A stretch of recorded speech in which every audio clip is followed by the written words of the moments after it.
Have you ever caught yourself daydreaming about retirement? Maybe sipping coffee on the porch with no emails to answer, no meetings to attend, just peace and quiet? But then, just as quickly, you wonder, what would I do all day? Maybe you've even asked yourself, would I get bored? Would I miss the purpose and connection work gives me? You're not alone.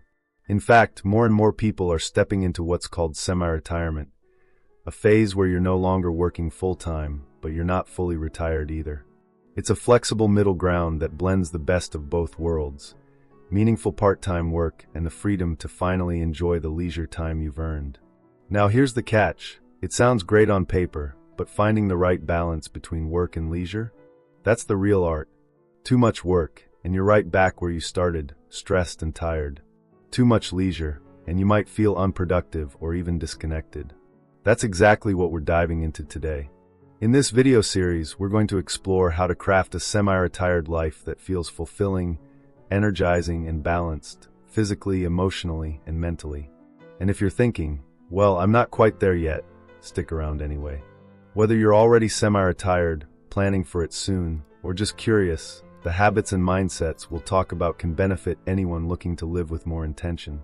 We'll look at research-backed strategies, hear real-life stories, and share some simple, practical tips you can start using right away. Plus, we'll bust a few myths about retirement along the way. Before we keep going, I'd love your help with something. If you're enjoying this video so far, comment Y below. If not, comment N. It helps me know what's working and what to improve. And don't forget to hit subscribe if you haven't yet. Now let's dive deeper. So why is finding this balance even important?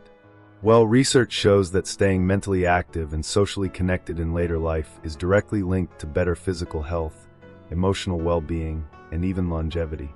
A 2016 study published in the journal Aging and Mental Health found that retirees who continued to engage in purposeful activities, like part-time work, volunteering, or hobbies, reported higher life satisfaction and lower rates of depression. But it's not just about staying busy. It's about how you spend your time, and whether what you're doing aligns with your values, your energy, and your lifestyle goals. Let me tell you about someone I know. His name's Jerry. Jerry retired at 62 after working in IT for over 35 years. At first, he was thrilled. He went on a couple of cruises, finally organized the garage, even took up baking. But after about 6 months, he started feeling a little lost. He missed the structure, the challenge, the social part of his job.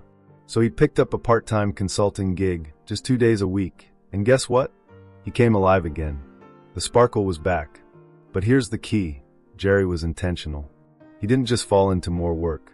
He asked himself what kind of work would energize him without taking over his life. That's the mindset shift we're talking about here. So what's one of the first things to think about when creating this balance? Start with your why. It sounds simple, but so many people skip this.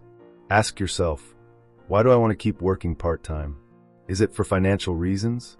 Social interaction? A sense of purpose? Or maybe you just enjoy using your skills? Understanding your why is crucial because it helps you filter opportunities.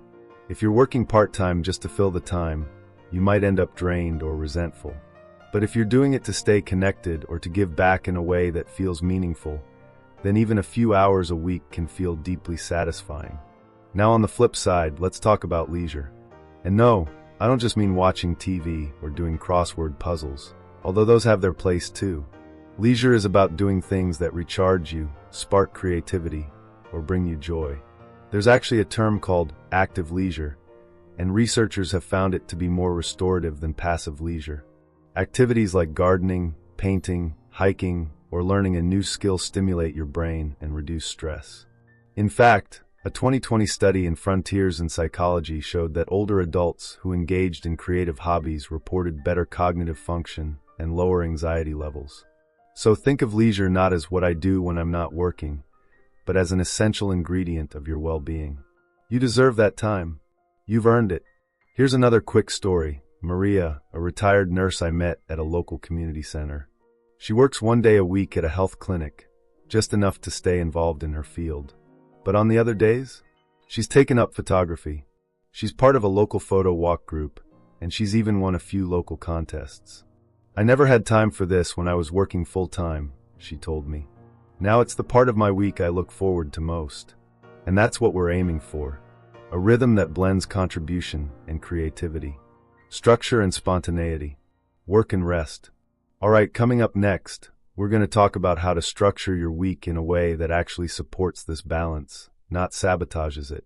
We'll also look at some common pitfalls people face in semi-retirement and how to avoid them before they throw you off track. Stick around. You won't want to miss this part, especially if you've ever said, "I'm busier now than I was when I worked full-time." Before we begin, I want to make one thing clear. This video is for informational purposes only and is based on publicly available research. Everyone's health is different, so always consult your doctor or a qualified healthcare provider before making any changes to your lifestyle, diet, or exercise routine. Scientific knowledge is always evolving, and what works for one person may not work for another. All right, let's get back to that rhythm we were talking about. One of the most powerful but underrated tools in semi-retirement is a flexible weekly structure. I know structure doesn't sound all that exciting. After decades of schedules, deadlines, and meetings, you might be tempted to toss your calendar in the recycling bin and live spontaneously. And hey, that freedom is great for a while. But here's the thing, too much unstructured time can actually create stress and restlessness. The brain likes a certain amount of predictability. A 2010 study published in the Journal of Economic Behavior and Organization found that retirees who maintained a regular daily routine, whether that included light work, volunteering, or hobbies, had significantly higher life satisfaction than those with completely open, unscheduled lives. So how do you build a weekly routine that feels good, not rigid? Start by blocking off your non-negotiables. These are things that nourish you: movement, rest, time with loved ones, your hobbies, whatever brings you peace. Then fit in your work commitments around those. Think of work as the side dish, not the main course. Let's say you work Mondays and Wednesdays from 10 to 2. That leaves your mornings free for a walk, some journaling, or reading. And your afternoons open for a hobby, errands, or a nap, because yes, naps are not just allowed, they're encouraged. I know a couple, Ravi and Elena, who've perfected this. They both work part-time. Ravi teaches an online course twice a week, and Elena runs a small Etsy shop from home. They sit down every Sunday evening and plan their week together. They mark off deep work hours, family time, exercise, and even a midweek adventure day, where they do something new, like try a cooking class or explore a nearby town. It's not about packing the schedule, it's about intentionality. Now let's talk about some common pitfalls people fall into during semi-retirement, and how to avoid them. First up, overcommitting. It's shockingly easy to say yes to everything when you first step into semi-retirement. Suddenly, you have all this time and everyone's asking, "Can you help with this? Could you take on that?" And before you know it, your calendar is fuller than it was before you retired. Here's where your why comes in again. If an opportunity doesn't align with your energy, values, or long-term goals, it's okay to say no. In fact, saying no makes space for the things that really matter. Practice what I call the pause and check. Pause before you say yes and check in with yourself. Does this energize me or will it drain me? Another big challenge is losing a sense of identity. So many of us have tied our identity to our careers for decades. Doctor, teacher, manager, engineer, you name it. And when that title fades, even if it's by choice, it can leave a gap. This is normal. In psychology, it's called a role transition, and it can feel a bit like culture shock. But here's the opportunity. It's a chance to redefine yourself in a more holistic way. You're not just what you did for work. You're also a learner, a mentor, an artist, a traveler, a grandparent, a neighbor, a friend. One woman I met recently, named Sandra, said something that stuck with me. She was a school principal for over 30 years, then shifted into semi-retirement. For a while, I didn't know who I was without the title, she said. But now I just say, I'm a lifelong educator and a community builder. That still fits, but it's broader. Don't be afraid to rewrite your personal mission statement. And speaking of community, that brings us to another important piece, staying connected. One of the biggest predictors of health and happiness in older age isn't money, or even physical fitness, it's relationships. Harvard's 85-year-long study of adult development found that people who were more socially connected lived longer, healthier, and happier lives. So ask yourself, Who do you want to spend more time with in this chapter? Maybe it's friends you've lost touch with, or maybe it's time to build new connections through clubs, volunteering, or even part-time work. Don't underestimate the value of casual relationships too, like the barista who remembers your name, the folks at the library, or neighbors you wave to on your walk. These weak ties also give us a sense of belonging and purpose. Now let's check in. How are you feeling about your own rhythm right now? Have you already started thinking about what you'd keep in your week and what you might let go of? If not, take a moment after this video to jot down just 3 things that bring you joy and 3 activities that drain your energy. That simple list can be incredibly revealing. Coming up next, we're going to go even deeper. We'll explore some of the internal challenges like guilt around slowing down, fears of becoming irrelevant, and how to stay emotionally resilient through all these changes. We'll also look at the role of mindset and motivation, because let's face it, even when you have the time, it's not always easy to feel inspired. So if you've ever thought, I should be enjoying this more than I am, or I feel a little stuck even with all this freedom, you're not alone and we're going to talk about it. Stick around, it's about to get really real and really empowering. So we've talked about setting up a rhythm, structuring your week with intention, and avoiding some of the most common traps in semi-retirement. But let's be honest, it's not always as simple as organizing your calendar or saying no more often. Sometimes the biggest challenge isn't in your schedule, it's in your head. Let's talk about guilt. Many people in semi-retirement wrestle with this quiet, nagging feeling that they should be doing more. More working, more helping, more producing. I can't tell you how many folks I've met who feel guilty just for relaxing. One man told me, I spent my whole life working, and now that I have time to relax, I feel like I'm wasting it. Sound familiar? Here's something powerful to remember. Rest is not a reward, it's a requirement. It's not selfish to enjoy your time, it's healthy. Studies from Stanford and the University of Michigan have found that consistent leisure time reduces the risk of cardiovascular disease, boosts mood, and improves sleep quality. This isn't just about feeling good. It's about functioning better, thinking clearer, living longer. It may help to reframe leisure not as idleness, but as active recovery. Think of a professional athlete. They don't perform at their peak by training nonstop. They schedule recovery days, nutrition, massages, mental coaching. Why? Because downtime is part of the performance plan. The same goes for you. And still many people ask, but if I slow down, will I lose my edge? That fear of becoming irrelevant is real, especially after decades of being in demand, being someone people turn to. It's natural to wonder, who am I now? But here's the truth, your value doesn't disappear when your job title does. In fact, this stage of life can be when your wisdom, perspective, and mentorship are needed the most. I once met a retired architect named Louis. He didn't want to go back to the office, but he loved mentoring young designers. So once a month, he hosted portfolio nights for local college students. No money involved, just coffee, connection, and decades of experience freely shared. It keeps me sharp, he said, and it reminds me that I still have something to offer. You absolutely do. In fact, finding new ways to grow might be one of the most exciting, and sometimes overlooked, parts of semi-retirement. That could mean learning something entirely new, a language, an instrument, a tech skill. Or maybe it's deepening something you already enjoy. Growth doesn't have to be goal-oriented. Sometimes the joy is in the process. There's a concept in positive psychology called flow, coined by Mihai Csikszentmihalyi. It describes that state where you're so absorbed in what you're doing that you lose track of time. It's not just pleasant, it's linked to improved cognitive health and emotional resilience, especially in older adults. So ask yourself, when was the last time I lost track of time doing something I love? That's your clue. Chase more of that. And let's not forget the power of small wins. Sometimes we expect that retirement or semi-retirement should feel like one big aha moment. But in reality, fulfillment often comes in tiny layers. A walk with a friend, a garden that finally blooms, helping someone solve a problem, reading a good book in the sun. Don't underestimate the quiet wins. Now, I want to touch on something a little deeper, emotional agility. Because while you might have more time in this phase of life, you also may be facing new emotional terrain.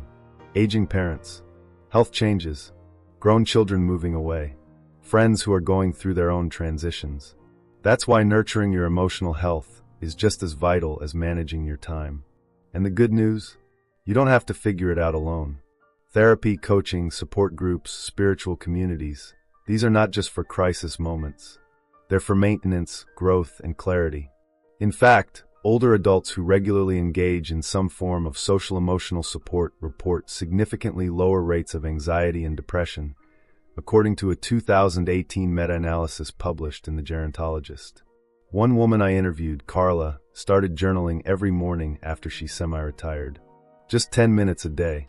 It's like checking in with myself, she said. Some days I write gratitude lists. Other days I vent.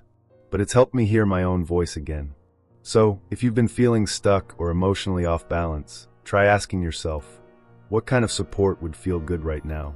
Then take one small step in that direction. And finally, let's talk motivation.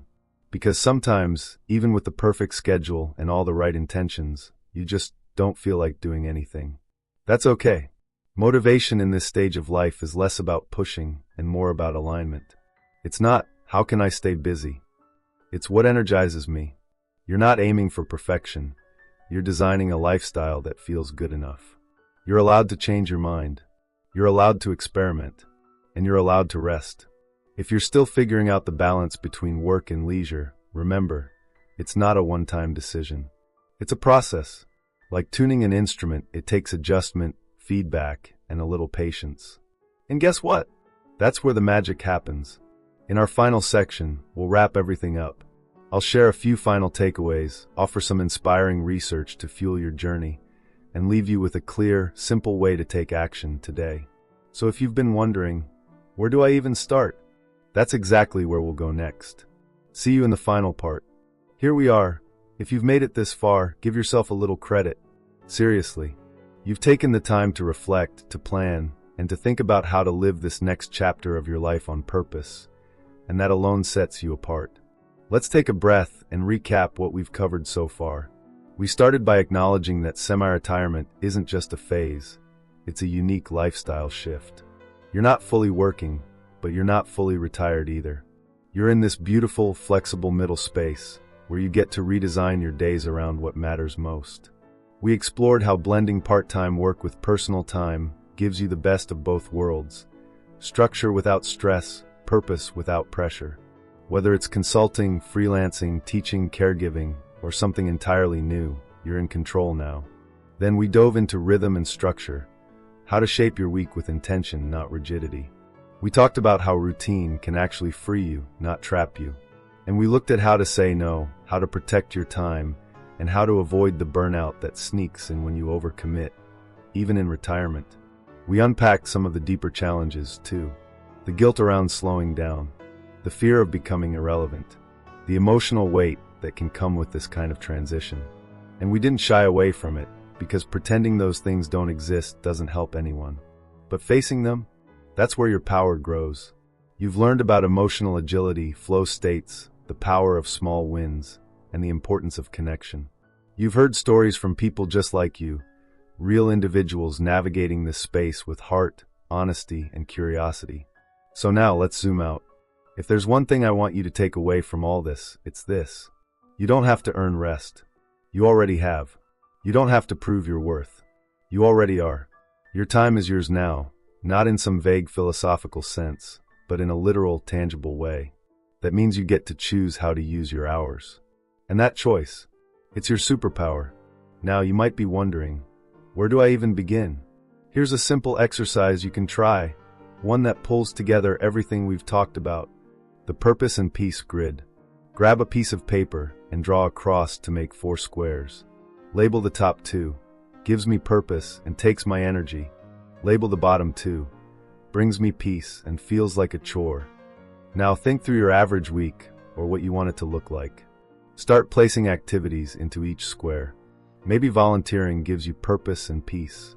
Maybe commuting takes your energy and feels like a chore. Maybe gardening is peaceful, but not exactly energizing. It's okay.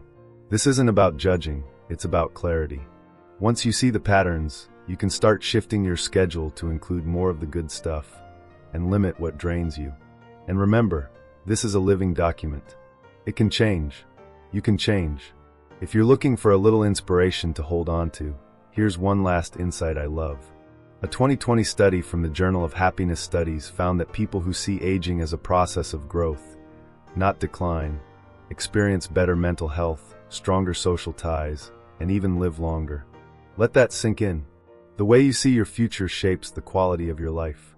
That's not just motivational fluff. That's neuroscience. So why not see this chapter as the one where you thrive? Try something new. Schedule joy like it's a meeting. Let go of what doesn't serve you. Give yourself grace on the days that feel flat. Celebrate the little wins. And lean into connection, because you're not in this alone. I'll leave you with one of my favorite quotes by author and Lamont. Almost everything will work again if you unplug it for a few minutes, including you. Let this season be your reset. Not the end of something, but the beginning of something more balanced, more present, more you. We'd really love to hear from you. If you have any suggestions for future topics or questions you want answered, write to us in the comments below. We're here to help, and your input could inspire our next video.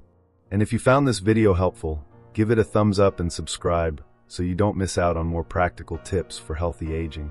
Here's to living your best life at any age.